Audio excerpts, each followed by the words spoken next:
GMA Network ug UAE Basketball Association sanib-pwersa alang sa 32nd Dubai International Basketball Championship.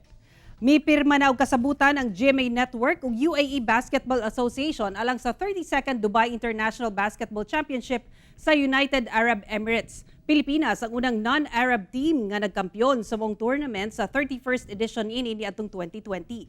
Present sa virtual signing sila si GMA Senior Vice President for Programming, Talent Management, Worldwide and Support Group and President of GMA Films, Attorney Annette Gozon Valdez.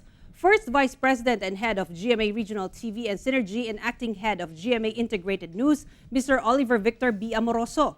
Representative sa UAE Basketball Association Organizing Committee nga si Naji Al-Habri ug Head Coach sa Philippine Team Strong Group nga si Charles Tew. Makita ang 32nd Dubai International Basketball Championship sa GTV sa January 28, February 4, 11 ug 18, 6:15 p.m. Sa GMA makita kini sa January 29, February 5, 12 ug 19, 10 a.m. Lakip sub sa GMA Sports YouTube channel ug GMA International channels.